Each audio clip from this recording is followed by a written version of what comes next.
Future Trunks has one of the saddest backstories in all of Dragon Ball. Through his different future, we saw the Z Fighters struggle against the terrifying might of the Red Ribbon androids created by Dr. Gero, in a sort of reinterpretation of Terminator 2's Judgment Day in a Dragon Ball coat of paint.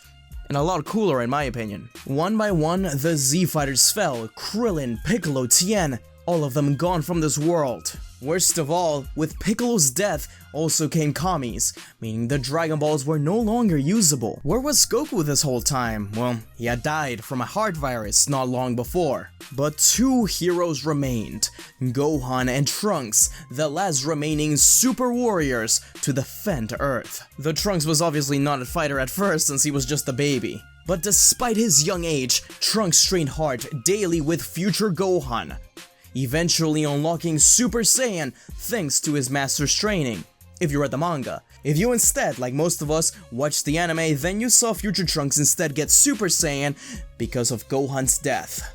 But to a lot of us Dragon Ball fans, it seems like a lot of this could have been avoided by this Future Goku simply having contacted the Z Fighters. Could he have done this? Would he have done this? We're gonna talk about that and much more in today's Dragon Ball Explained. Hey, yos, hello, welcome, I'm SmugStick, and this is Dragon Ball Explained, where I'm gonna be explaining Dragon Ball to you.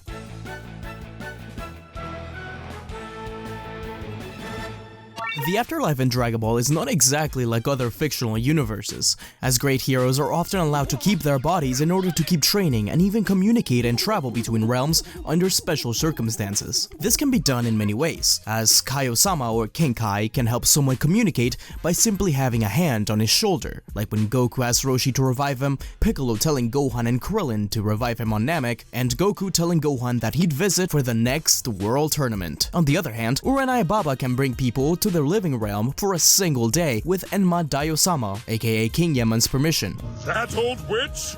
Yeah, that way he'll only come back for 24 hours. Trust me, I know.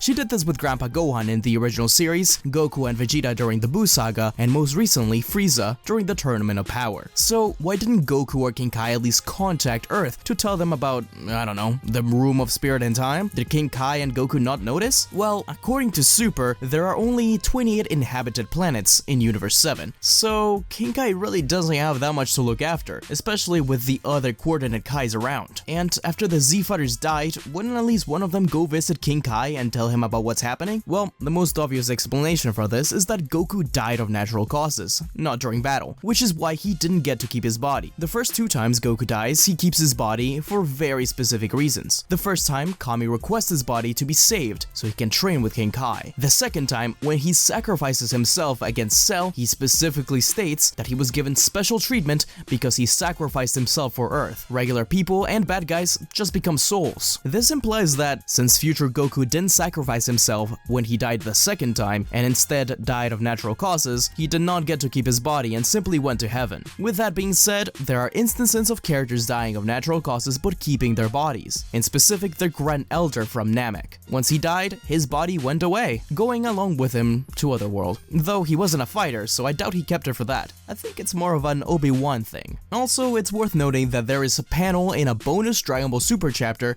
where we're shown a dead Future Goku with his proper body. However, this is just used for a joke, and I think it's more to show us that this soul is Goku rather than just a random soul speaking to us. So I don't think it's actually implying that Future Goku kept his body. It is weird that the Z Fighters who died didn't keep theirs though, except for Future Vegeta, who was definitely going to hell. In the Buu Saga, Vegeta returns with his body because the universe depended on his help, not just Earth, and King Yema gave him specific permission to do it. However, why wouldn't Yema let the others keep their bodies? After all, they kept them after their death against the Saiyans. Ultimately, I think this is what it comes down to. King Yema rules over the afterlife, not just Earth, and he was never necessarily fond of it anyways. Seeing that the androids were such a localized threat, and the androids seemed to have no interest in going beyond just Earth, King Yema just didn't give the Z Fighters special treatment, and just let them become souls. This is just one planet in the grand scheme of things after all. That doesn't really explain King Kai though, who could have easily contacted the Namekians and thrown Trunks and Gohan a bone, and have them use the Namekian Dragon Balls to witch one of them back? Help them in some way? Or at the very least, giving them the coordinates to Namek. There is one scene that people seem to like to point to as to why King Kai wouldn't have help. When Goku finally exits the time chamber after his training with Gohan, he shows up at King Kai's planet, only to find him asleep and with no clue about the androids and Cell. But King Kai isn't like Beerus. He doesn't sleep in 30-year increments, at least as far as we know. So it's just strange that he didn't look at all. And before you say it, because I know you're gonna say it, yes, he wouldn't be able to sense the androids, but he could sense everybody dying. If you want my honest answer, I think the biggest thing here is that everybody in the future timeline is just incompetent. And I know a lot of people like to argue that King Kai, the Kaioshin, and Beerus are all really bad at their jobs. Honestly, I'm kind of willing to believe them when this is happening. I think I'll likely make a follow-up video to this, explaining just how bad everybody is at their jobs when it comes to the future timeline. Because it's not just King Kai and Goku, it's Bulma, Gohan, and Trunks too. Nor does it explain why Baba didn't ask for help from Yema in bringing one of them back, but she could have been an early casualty of the androids. Personally, I think this would be the perfect chance to get one of those bonus chapters. Imagine one where Uranai Baba does get someone from Otherworld to come back to Earth. Maybe Piccolo or Tenshinhan, maybe even Future Goku if possible. She appears in front of the androids along with Trunks and Gohan. But be it as it might, and though Future Gohan and Trunks are saved, Baba, alongside whoever she brings back, perish in the fight. This would mean it would be one of the only, if not the only, instance of a character who's already dead dying. And according to the Buu saga, once that happens, you stop existing forever. It would at least explain why Baba didn't help them at all. A little dark, sure, but the future is already dark enough as it is. Of course, this is just one interpretation, but I think it's a valid one. Maybe Goku, just like in the Buu saga, wanted to give the future generation a chance, so once the Z fighters were dead and arrived to heaven or wherever, he told them, hey, let's give them a chance to defend Earth. Which is sort of a dick move, actually. This actually kinda makes sense because when Goku is dead in our normal timeline, he doesn't talk to anyone until the idea of the tournament comes up. Why did King Kai know about the tournament, but not let Goku know that he had a son? When Goku first finds Goten, he seems pretty surprised. Huh? Honey, that's your father. That's so weird. I was just about to say how much the little guy looked like me. But maybe that's a video for another time. At the end of the day though, the meta answer is a lot simpler than that. The Earth is much more hopeless without Goku and the others around. Having Gohan and Trunks be the only fighters obviously makes the situation much dire. It allowed Toriyama to tell the story he wanted to tell. At least at first. Until, you know, Torishima came in and said, hey, why is Dr. Gero and that fat mime the villains of this story? Then, why are 17 and 18 the villains? They're just teenagers.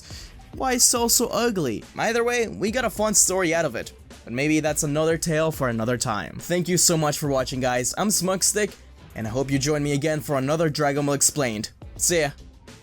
Thank you for watching, everyone. That was a very different kind of video. I'm not usually on camera like that, but I really want to do this kind of thing more. Let me know what you guys thought of this format, and I'll definitely make more in the future. Let me know in the comments down below any subject you want me to tackle, and I'll try my best to explore it all. As always, thank you to the Patreons of the channel: Speedster352, Zachary Carlock, Mika Liley, 3 Kaiser, Ricardo Rodriguez, Shane K, JP Law, Aubaude Reg, Angel MR, True Lightning Striker, Squad 100, Ghost 1571, PJ9D III, Lee Urquides, Daddy Bear 103, Kaiser Jirachi, Jonas Paulus, Orange Bag YT, Trent Trolls, D-Man Plays, Jim G, Always Zero, Jerome Foster, D Miles, The Gaming Galaxy, Dakota Kaiser, Salil Paranjape, Keith Grimes, Celestia, Dreadpool, Phil J. Akir, and Samuel Randall. And that was everything. Don't forget to like, comment, subscribe, all the good stuff, and until we meet again, see ya.